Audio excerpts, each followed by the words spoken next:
Hey y'all. Good morning, y'all. Welcome back to Harmon Homestead. So I'm out in the garden today, and as you can tell, cabbages are doing beautiful, but I have a problem with kale. So I've got Premier Kale everywhere in between the cabbages, and I have my Black Magic Kale here. So we're going to harvest some today, and I'm going to show you what to do with it. So when you're harvesting kale, go down and find the lowest leaf, like that one, on the stalk. And pick it. Look how big this is. I mean, it's longer than my arm here. It's huge. So you want to get the outer leaves for it to continue growing, just like that. And these are huge. They're over a foot long. I mean, they are huge. I'm gonna show y'all this Premier Kale plant. These are the leaves. They are they're past my knee. And just a morning laugh, it's covering that cabbage right there. And my husband come out here and I said, look at my cabbages, they're so beautiful. I finally got it because we've struggled so bad with cabbage here, growing these. And my husband said, darling, he said, I don't know about these cabbages, they don't look that good. He said, that one's not even making a head. I said, look behind it, there's the cabbage. I said, this is kale this tall. I mean, we're almost at 3 feet tall. It's huge, just looks beautiful. So we're harvesting the outer huge leaves on him. He's got a little bit of bug damage, but it'll be fine. Well, I think Briscoe was wore out from harvesting all of this kale. Guys, these leaves are the length of my arms. I finally just gave up. Now, I got a few of my red acre cabbage leaves. You can prune these. Gotta wash them off. And I am going to use these right here as bowls, like a salad bowl, Mexican salad or something like that, a beef taco bowl, but this is going to be my bowl. So I've got several of those, but mainly I stuck with kale. I got some little red Russian here that was blocking my tomato plants. We're going to do another video on intercropping. Look at this Black Magic Kale. I'm going to see if I can film this. From fingertip, it's past my elbow. I mean, it's huge. The Premier is even bigger. I mean, it's wow. I mean, just huge. We've got that, and then I picked a few beet greens. This right here is bull's blood. Solid red leaves, solid red beet, and then I've got my Detroit red beet leaves here. So for the recipe I'm going to use, you can use kale, you can use beets, you can use turnip greens. But we're going to talk about what we're going to do with all this. And Briscoe said, I'm out on the cannon, Mama. I'm out. Hey y'all. Y'all, look at this. I don't know what to do with it. I don't know where to put it. I don't know what to do. This is off of 11 kale plants, and I've got some beet leaves. 11. This is what happens when you use chicken manure and duck manure fertilizer. I'm just saying. I've never had a garden like this. I've never. Now I know like kale leaves will get huge, but this is insane. I mean, look, it's from my head to my chest. I mean, it's the length of, it's past my arm. I mean, I've never seen anything like this. So, kale, I love. My husband does not. So, this is all for me. And I can't eat this today. And I can't eat it before it goes bad. So, but I needed to prune anyways because of all the plants I've got going. I'm going to tell you something else too. This didn't jump until the bush beans that I planted, the contender bush beans, started coming up. They're probably 5 inches tall. They throw off nitrogen. Boom. They're right beside all this kale. Look at these beet leaves. Gorgeous. That's the bull's blood. Gorgeous, gorgeous, gorgeous. I had my first beet last night. Awesome. I said I will grow beets from here on out if I possibly can. This is the first year that I've been able to grow beets and English peas in the garden because they've never done well before. But we planted in February and here we are. So what I'm going to do with this, you can eat it fresh. Of course, I love it. What you can do is freeze it, but it's going to lose some of its quality. So what I'm doing today with this monster of a pile here, y'all, I can't get over it. I can't even quit looking at it. I can't look at the camera for looking at this. What I'm going to do is can this, so it's time to get serious. So, got my handy dandy worn out ball book right here. I noticed at Walmart day before yesterday that they've got a new edition out, and it's got like 40 more recipes, but everything I see, as far as your basics, is in the older edition, okay? It's got more, seem like marmalade recipes, things like that. But as far as your basics, I'm going to use this. So, in here, I believe it's page 113. It's this book. It says how to can greens. Now, this applies for turnip greens as well. I would move this out of the way, but it'd fall off the thing. Let's just, I can't even push the trolleys on. All right. So this is for beet, chard, kale, mustard, poke. Yes, poke. Don't eat the berries, okay? Spinach and turnip greens. So all of this. Now, I intercropped some more lettuce and spinach into my garden. We got that coming out this weekend. We've got a huge rainstorm Saturday or Sunday. So I'm going to film that tomorrow. But in the meantime, let's do this. I have never canned greens before. You can see some has a little bug damage. We're going to kind of cut those pieces off. It's fine, okay? It says for this, you need 6 to 18 pounds of greens. So let me show you what I got. I ordered this from Amazon. It takes 2, I think, AAA batteries, a kitchen scale. This is one of these things you've got to have. If you are getting into canning, you really, really, really need this. Now, but we're not going to weigh all this on this scale. First of all, it won't fit accurately. Second of all, we're not canning the stems. So what I need to do is clean this and strip it. Kale's easy though. You take it and you pull down. And I think maybe I can do it with this one. It's easier when it's wet. Take it, make your little knot, and go down. And you can keep going. Boom. Now, you could save these. You could give them to your chickens, your livestock, whatever. This is how I eat my kale. I literally strip the leaf. And that way, all these woody stems are out. But you can chop them up and put them in a salad. And that's what I'm going to do tonight. I love it. And let me tell you, kale, you might like that, you might not. But the beet stems, I love. All this is Swiss chard. That's all it is. They're like sisters. Except Swiss chard doesn't have a bottom. That right there tastes just like a beet. Even if you can't grow a beet bottom and your soil's compact and clay like mine is, if you're not doing well with it, eat the stems. If anything, it's worth it for the stems. It's delicious. It tastes just like a beet. I promise you, the stem does. Leaf, yeah. Stem, yes. Full of that beet juice. So I'm going to save all those for sure and put them on my salad. I did last night. So what we're going to do, wash all this up. We're going to tear it, chop it, weigh it, and then go from there. So that's the first step. So I've cooked my greens. What I've done is wash them, de-stem them, tore them into pieces, kind of big chunks, and I put them on the stove here, medium high for probably 10 minutes with water, with a little water, and cook them down. Guys, I had them mashed in here at the top. So I'm going to drain these, and I need to put them into my jars. We're going to pressure can these kale and beet greens. So I'm going to go overboard here. I've got 5 regular mouth mason jars that are quarts. The best measurement I could get on my kitchen scale was 4.4 pounds of just greens. I think I'm going to need more than 3 quarts. It called for 6 to 18 pounds for 3 quarts. So I don't know. If you're using any kind of canning process, always go overboard. If you're not sure, if you're heating up jars anyway, washing lids, washing rings, do more than you think you'll need, because you hate to go back and have to stop the process. So I'm going to do 5 quarts. What I'm using is the Presto digital pressure canner. I just plugged him in. He's flashing. Put water in it to the top. Put it in there. That's your fill line. It has to have that to run. Now, I'm going to hit pressure can. And then if you can see on the video, these are minutes. So 10, 15, 20, go all the way to 90 minutes. That's an hour and a half. So I'm going to hit enter. Insert jars. Now, what you do with this is fill up your mason jar, whatever size, with half of the jar full of water to preheat it. This is your preheating step. This is so easy. It's so easy. Y'all need to get one of these things. Now, this canner will hold 5 regular mouth quarts. It will hold 4 wide mouth quarts. So, just FYI.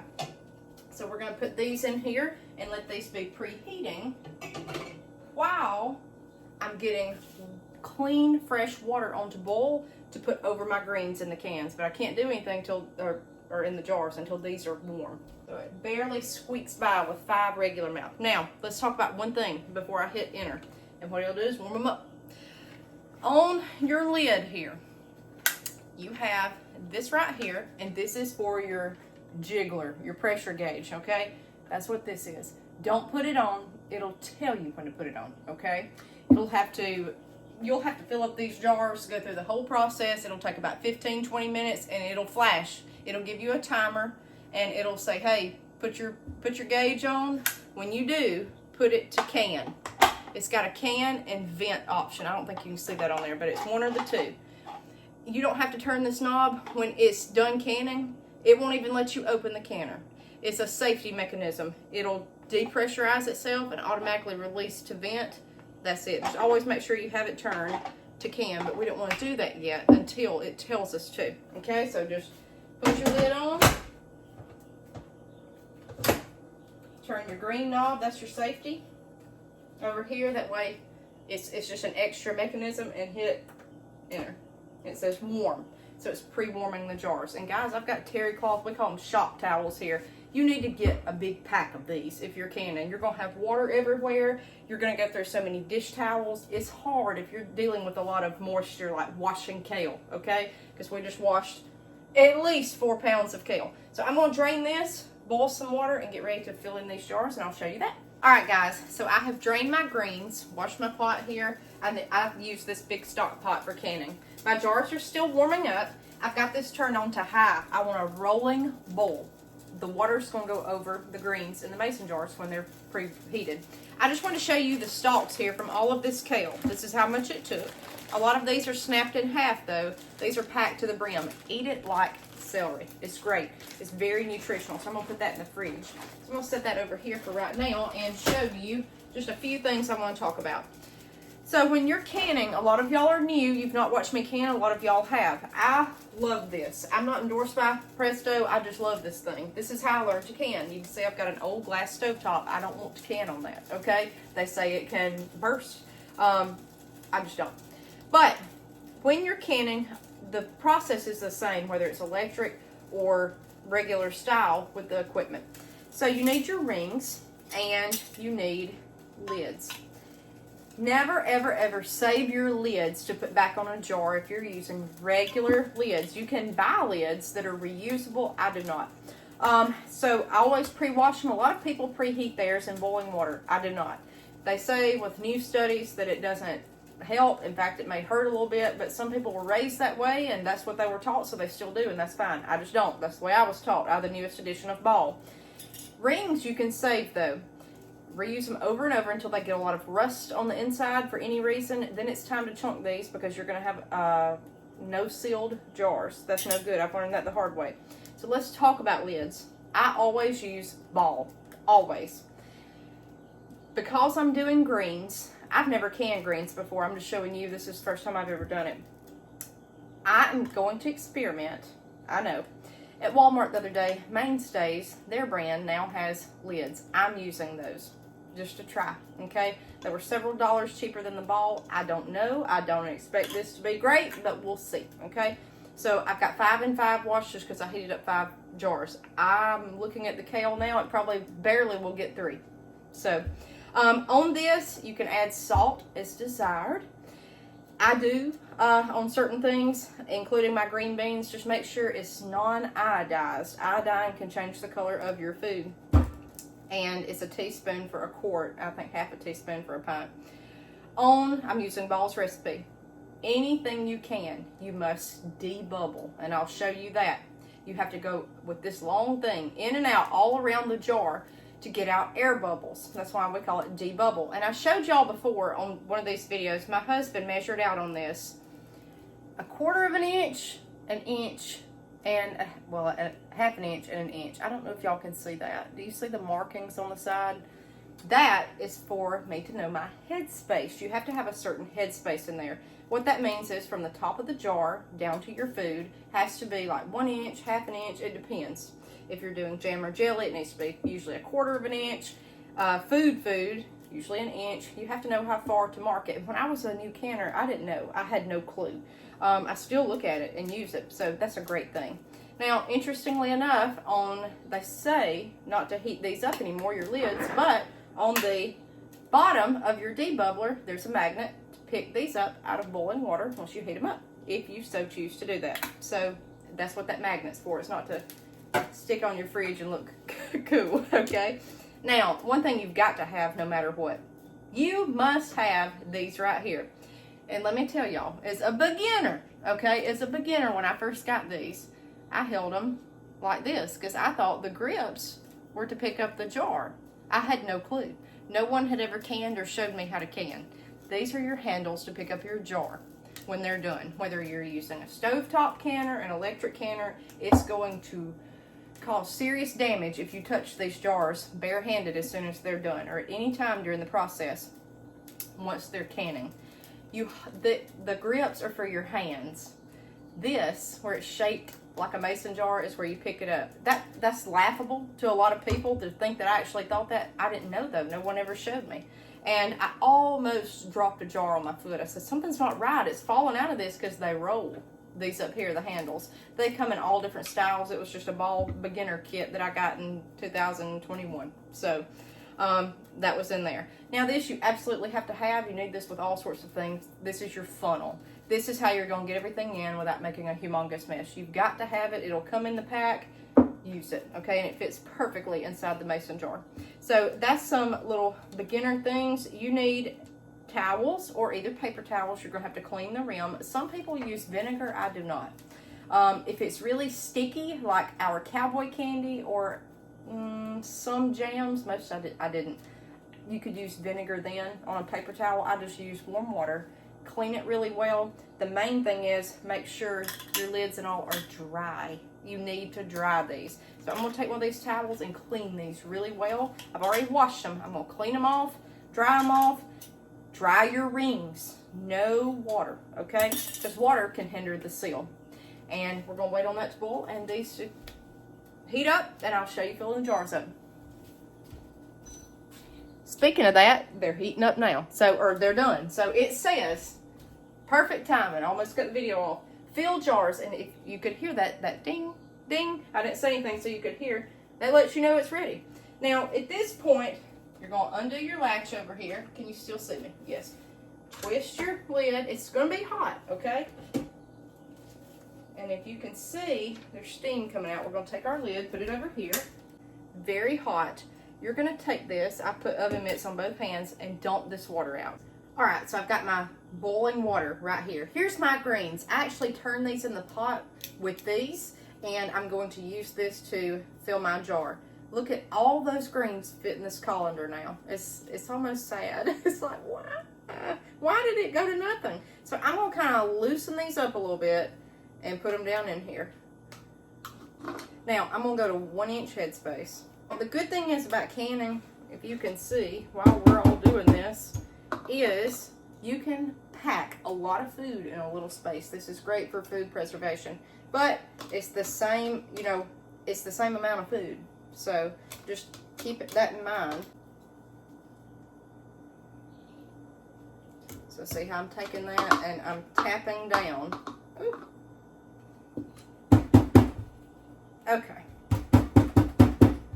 Now I can tell, and see if I keep tapping, I can keep going. I can tell about 1-inch headspace on this. The headspace with your food is important, but it's not overly. It is, but it isn't. Never go, if you're doing regular food, above the top ring. That's going to be 1 inch, okay? So I'm going to measure it, and that's 1 inch. So now I'm going to put a teaspoon of salt in here, non-iodized, for flavoring. Just always remember not to salt it too much when you're cooking it. There's that. Now the one item I did not show you, I ran and grabbed before I started this. You need a ladle, and you need a good ladle. That doesn't come in a canning kit usually. You need this to get water into these jars. And we're going to go to 1-inch headspace. I've got a lot of greens in here. You can hear it bubbling. You can actually see it. This is going to have a lot of room for error with air bubbles because the leaves are so loose. So you really are going to have to debubble this well.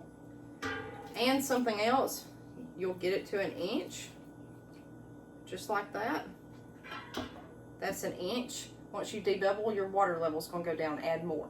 Okay? Once you hit an inch, don't call it that. Once you debubble, your water will go down. Check it again. Add more water. Always. So when I debubble, I'm going to do this where y'all can see. Go around the side, just like that, and wiggle it. See if you can see that.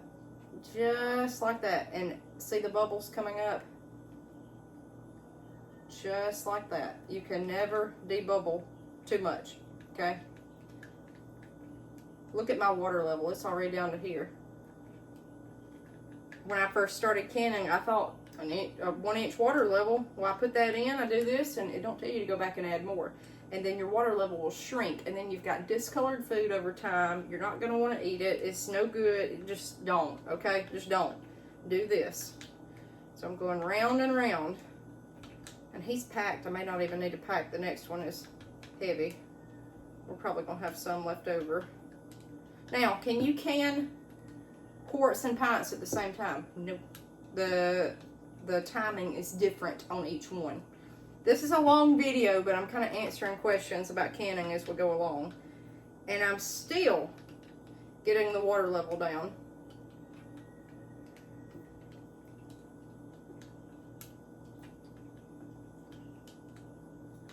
Take it and wiggle it all the way around.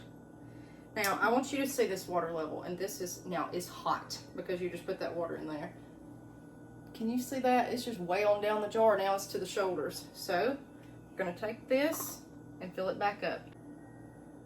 So, to 1 inch. If you get more water in there than you need, you can take a good clean spoon and get it out. Okay, so let's see here.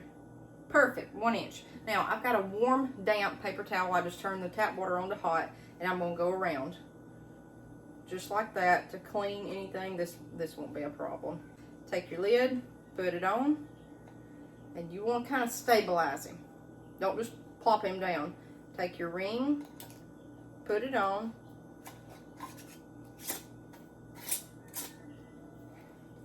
Give it a twist like that. You'll see me go back because I'm trying to get it on track.